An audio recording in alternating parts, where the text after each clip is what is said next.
y'all come on in, come on in, come on in. Come on in, put your feet up, relax, and let's get to know each other.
What's up? What's up? What's up? Welcome to the Real Man Talk Show. I'm Leo this Hightower, and I'm here with my boy, co-host, Sean Bam Bam Davis. What's up, brother? Yes, sir. What's cracking, lacking, cousin? What you know good? I can't call it, man. I love that intro, man, because that intro puts me into a zone where I get a chance to just decompress and relax a little bit before we go in, man. Brother, I was getting my little swerve on, as the youngins say nowadays. It does. It gets you ready for the show, ready for the vibe. It sets the mood for the time that we're here, brother.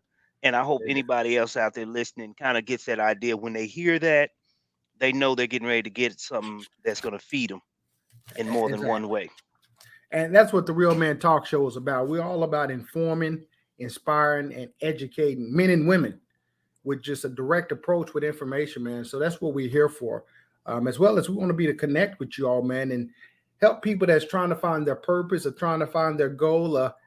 Depends on what you're going through, man. That's what we're here for, man. As far as coaching, we help a lot of people, man. Sometimes people that come to me, they come to me for something else, and we end up talking about something else that don't have nothing to do with the problem, but it actually helps them to identify that problem and find that problem. Mm-hmm. And tonight we got a special show, and I've been waiting, man, for a minute to do this interview, man. A good friend of mine, and part of the show, once again, we talk about economics, relationships, and politics. And this right here is more of a relationship thing. And what's so important about this, Brother Sean, we talked about this because we did the Lineage with Sister Vonna. If y'all didn't see the show last week, go back and watch that. Go to the Real Man Talk. But we're talking about lineage and why lineage is so important. And 2 weeks ago, we talked about it. Let me ask you again, why is it so important for you, to the people that didn't watch the show? Why is lineage so important to you, Brother Sean? It's who you are in a nutshell. That's the simplest way to put it.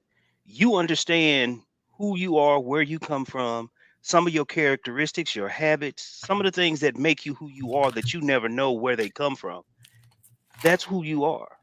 Once you learn who you come from and the accomplishments and the things they had and overcame, it kind of makes you feel like you're not doing enough.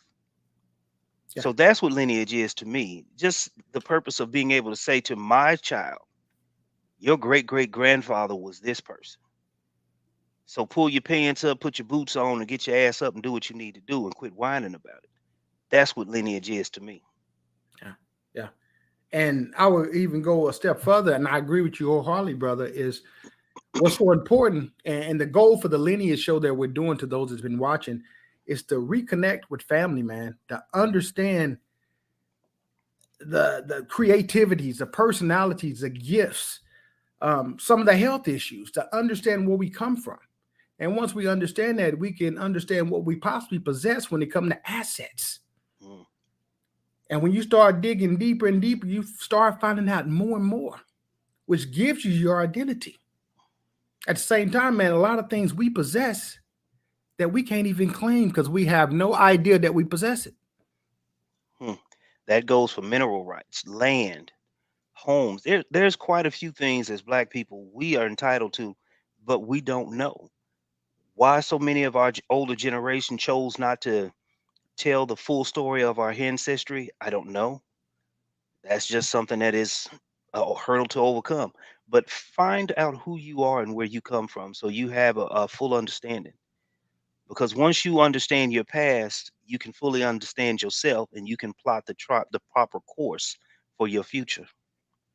That's so true. That's so true. So tonight, man, we're gonna be talking to a good friend of mine that's a avid traveler as well as a people person, man, and he has a story in itself. Amazing voice. He don't always showcase his voice, which is a whole nother conversation. But I want to bring up none other than brother Wallace Anderson. Wallace, what's up, brother? What's going on? Much. Nothing much. How y'all doing? We We're doing good, man. good. How are you? I'm great. I'm great, man. No, nothing to complain about. As I said earlier, I'm good. I'm in a great space right now. Man, and I'm so happy, man. So the meaning of the show to y'all that, and I failed to say it, Brother Wallace is on the show because he ended up finding his mother, brother, and two sisters after what, 46 some years? 47 years. 47 years. So we go talk about how he ended up finding his brothers and his sisters and mother. That's the purpose of the show. But I wanted to ask you, brother, before we go into it, where did you grow up and how was your childhood? I grew up in Gary, Indiana, right outside of Chicago. I was adopted when I was 3 months old. My adoptive mother told me at 5 years old that I was adopted in the best way that she felt that I could understand at that age. It was something that we always talked about. Not that it was brought up all the time, but she always checked in with me to make sure I was okay, make sure I understood the meaning of adoption. At that time, I knew that I was born from another woman. And but nevertheless, my childhood was excellent. I had a good upbringing. Grew up in the church. My father was a preacher, singing in the choir. Had a good life. So let me ask you, you said you grew up in Gary, Indiana, right? Yes. And you said your father, are we talking about your stepfather or biological father? My adopted father. Your adopted father, okay. Did Yes. you grow up in Gary, Indiana the entire time? The entire time. Okay. The entire time. Okay. I grew up in Gary, Indiana. I had no knowledge of who my biological mother was, nor did I know who my biological father was. I didn't know anything about them. I didn't even have a name to put with them. Didn't have a face. Even my adoptive parents didn't know anything about them. It was a closed and sealed adoption.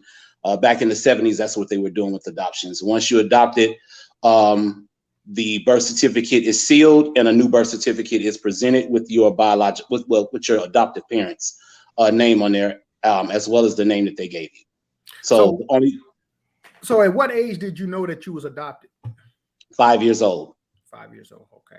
And being adopted, did you have any other siblings? My adopted sister, Teresa, she came after I did. Oh wow. Okay. So a question for you on that. A lot of people who are in that position where they know they're adopted, they have a hesitation or a fear of wanting to seek their family, their biological side, because of fear of alienating their adoptive parents. Was there ever a conversation pertaining to that with your adoptive parents, or was it just something that they encouraged without hesitation? They encouraged it without hesitation. My mom actually, before my adoptive mother, before she actually passed away, well, it was several times throughout my adulthood, came to me and asked me if I would like her to help me find my biological mother. I thought that was very big of her. I really didn't have an interest to even look for her at a point because of the fact that, like I said, I had a good childhood. I had a good upbringing. So I really didn't have the desire, other than the fact that I wanted to know where I was from, to find her, because I'm like, what would be the purpose? And I didn't want to hurt my adoptive mother thinking that I didn't appreciate what she did for me. But she, in fact, came to me and she told me, she said, you know, I will help you find her if you want to find her, if that's something you want to do. And she wouldn't feel no type of way. She offered me, even that on her deathbed, she asked me, do you want me to help you find your mother? Because she felt like that something she saw in me growing up as a child. She felt like that there was a lot of hurt that I had suppressed. I didn't really see it, but she saw it. And she just wanted to make sure that I had that chance to be able to connect with my biological family, because she felt like that was something that was hindering me. Acting out in school and things that I was going through in life growing up as a child. So yeah, she always encouraged that I find her. So let me ask you this. Growing up, knowing that you had a adopted mother as well as a biological mother, emotionally, how did you feel growing up knowing that you was adopted? You know, there was times where I felt like I was incomplete with myself, like I didn't know who I was. Other times it didn't really matter, because like my adoptive mother showed me unconditional love, like never treated me any different than she did, you know, the daughter that she gave birth to. We were always like inseparable. We was always together. Like even when my adoptive father passed away at when I was 8 years old, my adopted mother never remarried again. She raised me and my sister together, and we were always raised as a family. So I never felt any type of way or like, you know, funny. My cousins, all my family, extended family, they never treated me any different. It was never even talked about. Nobody ever brought it up. You know, it was always, I was Helen's child.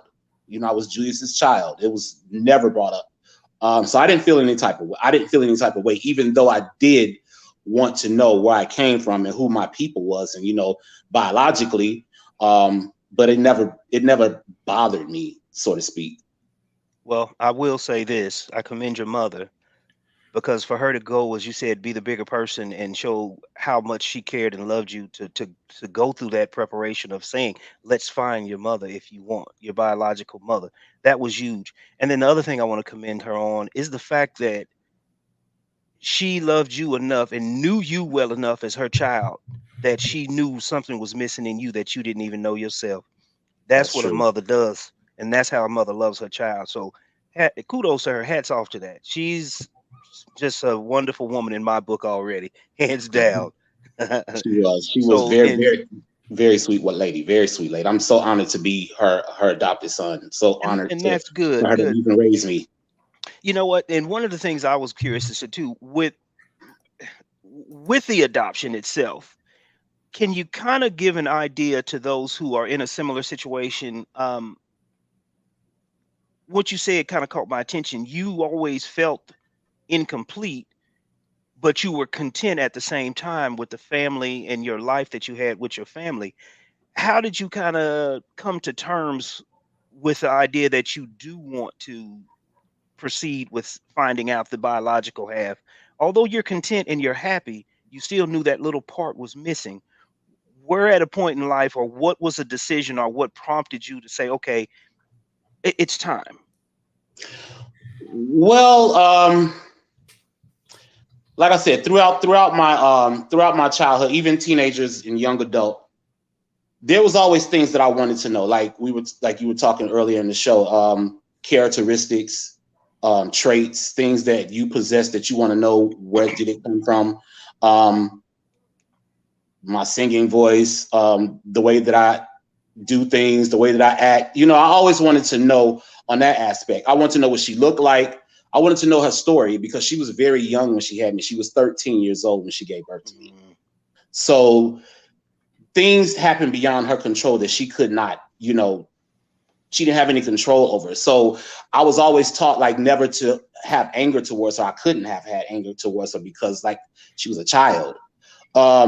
The point that I felt like it was time, there had been other times where I had tried, like back in 2010, I had wanted to get the ball rolling to try to find her. But then the contentment came in, the fear of rejection, not knowing her story. And then it seemed like it was too much to go through, because my adoption was still sealed. So I was like, I got to go through all of this to try to find her. Like, why? I'm content with my family. My family loves me, so there's no reason. So up until recently, Hightower took a trip. Well, to Sierra Leone, and where he traced his family lineage back to Africa. And at the time, I was in Africa as well. Yes. I was inspired by this trip to the point that it made it kind of hard for me to get into my trip, because we were talking about lineage. We were talking about family. Hey. I was inspired by your trip. So while you talking about mine, Kim and I was on the phone looking like, oh, they at the pyramids. Oh my God. We was inspired by your trip. Yeah. So I was like, how did he do this? Like, and I knew he was going to do this before he even did it. But the fact that he followed through it, I saw every step that he made, because he been told me he was going to do this. And I saw him take the test, and, he traced back to his tribe and the different languages that was ripped from him, and the family people that he saw that looked like his family, his immediate family that he knew. And man, it was just amazing. The ceremonies, all of that was just amazing to me. And I was like, by me being, a world traveler and traveling, it's something that I wanted to do. I was like, I want to trace. You actually supposed to been on that trip with us. Right. But I already had Egypt already planned. Right. And so when I thought about it, I was like, I told my travel partner, I said, you don't want to go to Africa. You don't want to order these ancestry tests, and maybe we can fit that into 2022 schedule to like go to Africa. And I thought about it, and I was like, I need to find my real family first.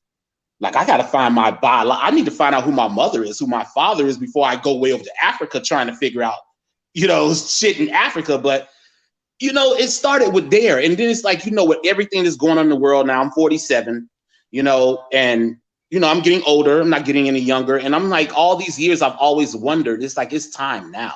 Like, I don't want any time to go past and, I coulda, woulda, shoulda. So I felt like this was the time to do it now. And then I started feeling like anxious, something pulling at me, like she was searching for me, like that's all I kept saying. Like, I got to find my mother. She's looking for me. I got to find my mother. She's looking for me, and I just kept saying that to myself, and it kept bothering me to the point that it started to depress me. To the point I started getting sad. And I don't know if it was a maternal inclination or what it was, but it was just something that was really bothering me. And all I kept praying to God, please let her be alive. Then I felt the sense that she was alive. So I didn't no longer feel like she was no longer here. I just felt like I had to find her. So what I did was I set out to start the research and start the process on June 29th of this year. 2021. Before we talk about that, we're gonna take commercial. We're gonna come back. We're gonna talk about father, and then we're gonna talk about what made you have the desire to even start searching. Y'all stay tuned.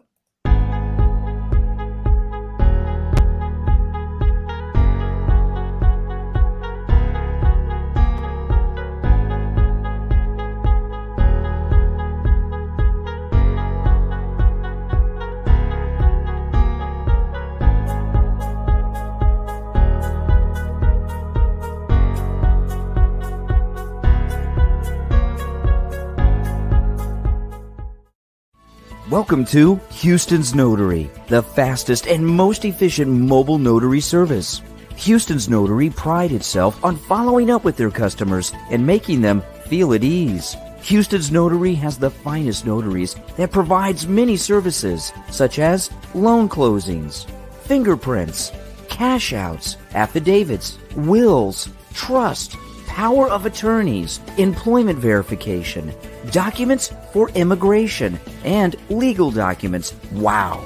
So many services that all you have to do is call. Toll free 1-844-292-5562 or 713-956-6485 or visit houstonsnotary.com. Let us be your notary.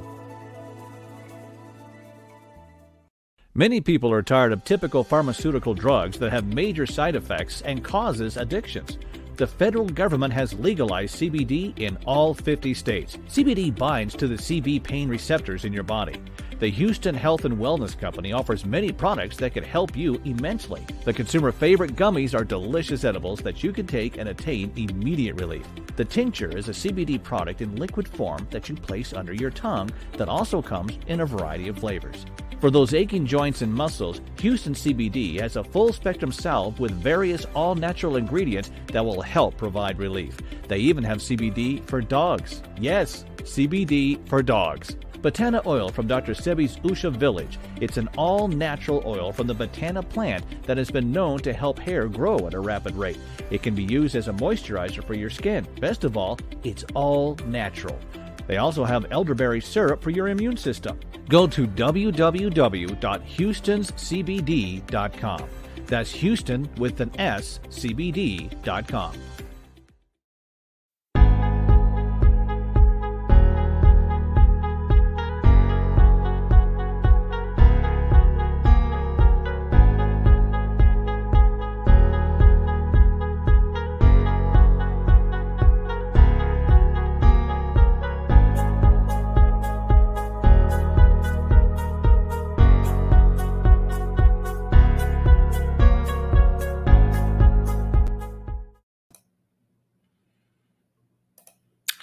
Welcome back, ladies and gentlemen. We're here with Brother Wallace talking about how he found his parents after 47 years.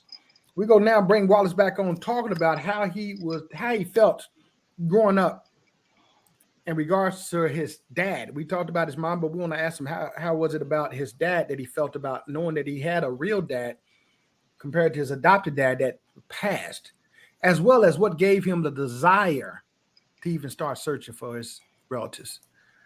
Brother Wallace, What's going on? tell us, we talked about your mom before the break. How did you feel knowing that you had a biological dad as well as you did have an adopted dad? How did that make you feel? Because we talked a lot about the mother, but we know it takes two to make a baby. So how did you feel about that? You know what?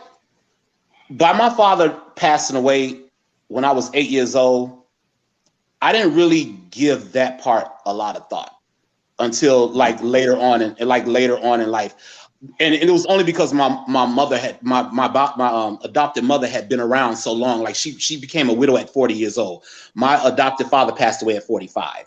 So we were kids. And the fact that we were with her for that whole entire time up until she passed away in 2014, I never really thought about what my real father was like, because it's like at that time, my dad was my dad. My adopted dad was my dad. So I didn't really think about it like that.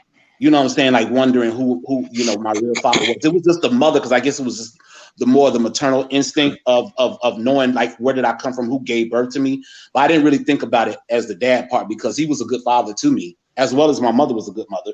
And like I said, I was young. I was 8 years old. So all I seen was this father figure, this man in my life who was raising me. So I didn't really think about it to that aspect. Okay.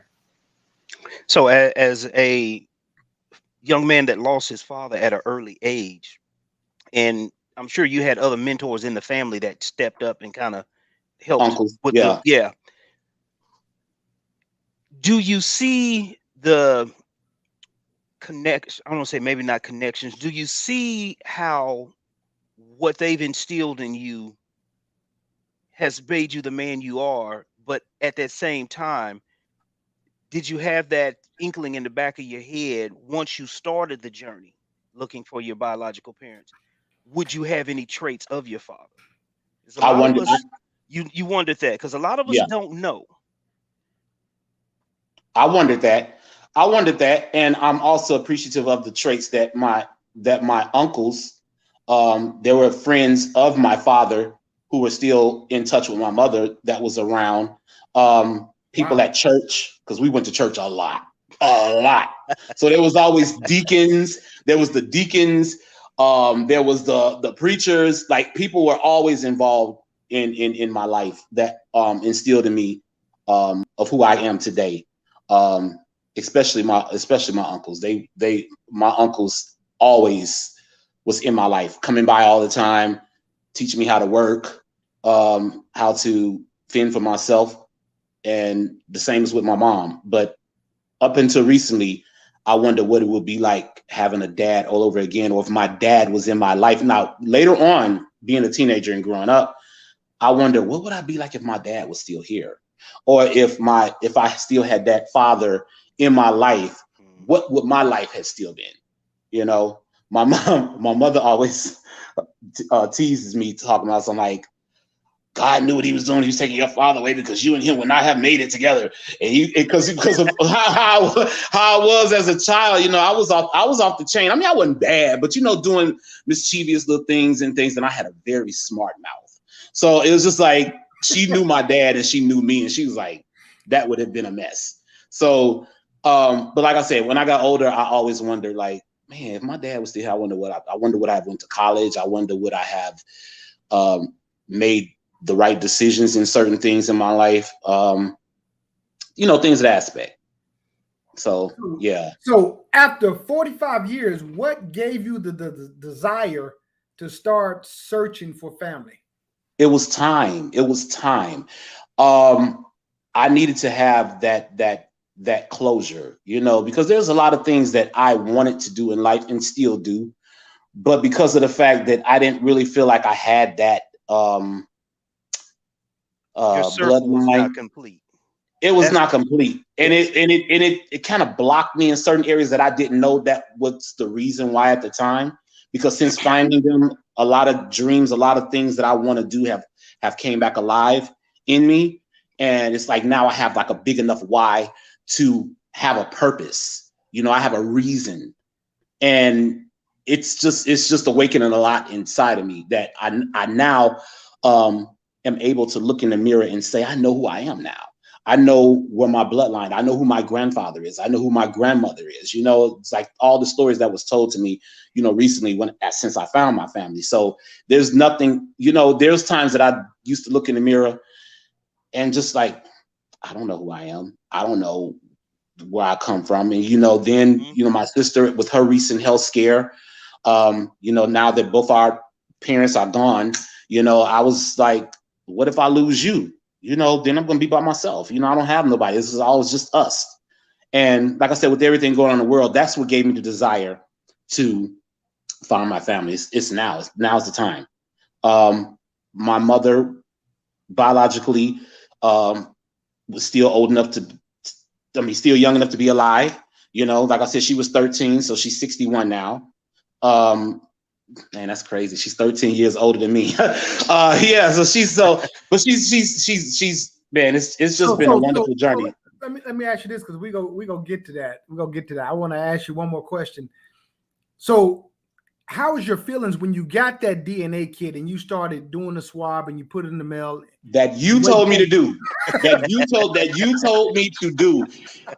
You literally explained. You literally explained to me the difference in the African ancestry and the ancestry DNA. And you told it's the major difference. And you told me if I'm gonna do it, you said get both for the father's side and the mother's side in African ancestry, and do the ancestry DNA. Because of the fact it was taking. Thank you for listening. Thank you. Yes, because of the fact it was taking so long. Because I remember you found your sister that way, and because of the fact it took so long, it was taking so long for my original birth certificate to come. I said, you know what? Let me do the ancestry DNA, and I did the African ancestry, which I'm still waiting on my results to come back. I can't wait. So I'm still waiting on my results to come back from that. So you know, I did a little test, sent it off. It came back. The first thing I was thinking about, I wasn't even concerned about the African thing because I already knew that was coming. I wanted to go directly to my DNA matches because, mind you, I'm 47. So this was the first time in life that I've ever seen anybody biologically related to me. So if I didn't know I was adopted, I would have definitely found out then, because I'm strolling like, who is these people? Like, who is this? What is this last name? Who is this lady? Who is, you know? So I would have known that those not my first cousins or not my aunties. So I was like, who is these people? So I would have definitely found out then. So basically, I posted a story in DNA. It's a DNA group that's on Facebook. DNA Detectives. DNA Detectives. Yes. I found this lady named CC Moore, who I was watching YouTube one night, and I found out that she was a genealogist, and she helped this guy find his family. So I'm looking on Facebook trying to find out, you know, who I can get in touch with for that reason. So I joined that group, and on September the 11th, I posted my story in the group, and I received so many people just offering to help me with the DNA, offering to help me with this, you know, with my story. It was just overwhelming. So when I got the results back, this lady named Kathy Manny, she reached out to me. And she was like, do you want me to help you with your DNA? She said, I'm so touched by your story. It was just so heartbreaking. And I just want to help you with your DNA and help you build your tree and all that stuff, which I had no knowledge of. I didn't know what to do with that. So she started corresponding with me on September the 12th, 2021. I gave her access to go into my tree, into my ancestor DNA file. She started building a tree for me. We did it step by step. She would always contact me daily, sometimes 3 and 4 times a day, ask me, is there anything that you know? Like I told her, the only thing that I knew is my mother was 13 years old when she had me, and I was born December 4th, 1973. And that's all I know. And she didn't have no names, anything to go off of. She said, I don't even need a name. She said, all I just need is DNA. So she did all of her research. She kept coming at me with this name. She tried another name. She tried another name. Then she called me because none of my matches would reach back out to me. So I finally had a match that told me, you look like my aunt. And she said, my father is from Gary, Indiana. And then she said, but I didn't know much about them. She said, because he wasn't in my life. But you do look like my aunt, Darlene. I said, okay. So I told the DNA researcher what she told me. And she's like, I have a pretty good feeling that Oscar Donaldson is your grandfather. And I'm like, how did you come up with that? She said, because I'm comparing your highest match in your DNA as opposed to you guys having the same grandparent, because we were matching at 608 across 27 segments. So that made us in the first or second cousin round. Mm-hmm. So I was like, if we're first cousins, that means that her father is my uncle. And she was like, yes. And that means if Oscar Donaldson is your grandfather, one of his daughters is your mother.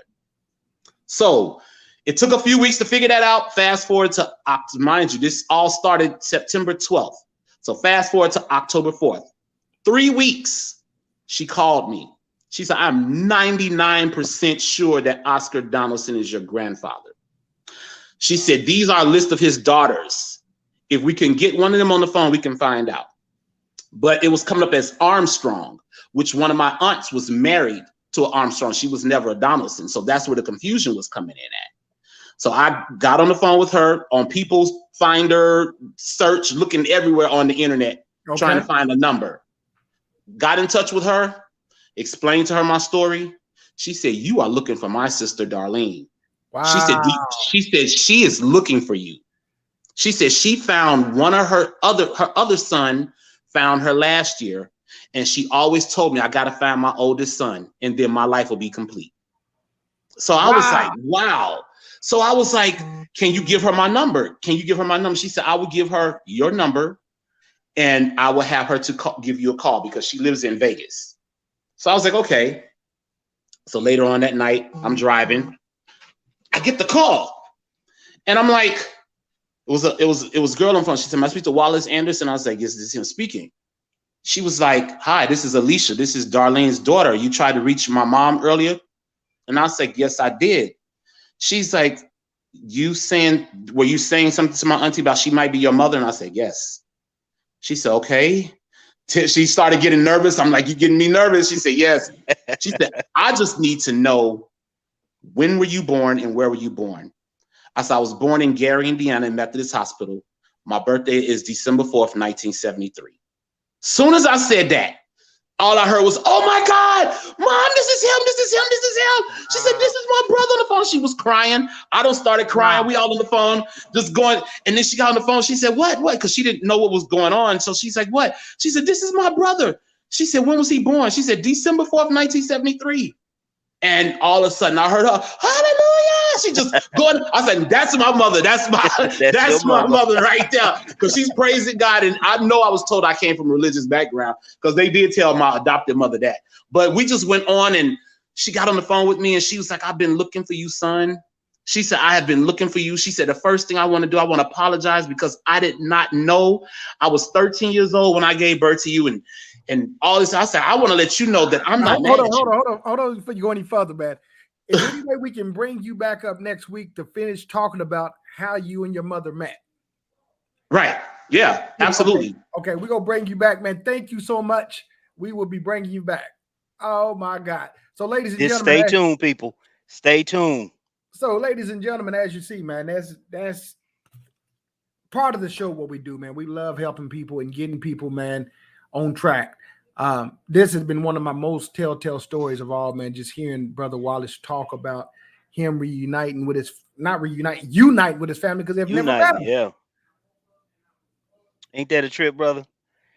It fills my heart with so much joy because I can understand fully what he's going through and how he's feeling because been there, done that. Yes, you know really. what? I don't even want to say been there, done that. That belittles the moment. You still going through it. Still going through it, brother. Like I said, been there, done that belittles the moment. I just met another cousin, man, in Dallas. We've been connected, man. Come to find out, she was born in the Philippines, and I guess they gave her up for adoption. But come to find out, my great uncle was her biological dad. So I've been meeting so many people, man. When I was home with you 2 weeks ago, met some cousins. This thing has been just bringing so many families together and identifying who we are and what we possess, man. Even when I found out on my dad's side, I think I shared with y'all when I did African ancestry, it came back as Spain and Portugal. Now I was a little deterred and a little defensive only because of my ignorance. I'm like, Spain. I'm expecting some African tribe in Africa, but I come back as Spain. But once again, that makes you start looking at history. Once I started doing the research of history, I got a better understanding to where my dad them came from. And it goes back to a lot of things have been told us has been a fucking lie. Brother, what you're talking about right there, just quick rundown, the Moors. Yes. Were the blacks that went into Spain. Yes. And what is the Spanish side of America right now and indoctrinated the Moorish way. All the food that is being cooked in Mexico right now is originated from Africa and Morocco. Yes. A lot of people don't understand that when you have Spanish in your system, it's not that you come from a Mexican breed. It's because you have a black Moor that was in your bloodline. A lot of people don't understand. If you don't know who the Moors are and how impactful they were across the world for hundreds of years, look up the Moors and do your investigation on it. Well, down in Galveston, a lot of the Moors settled in Galveston, man.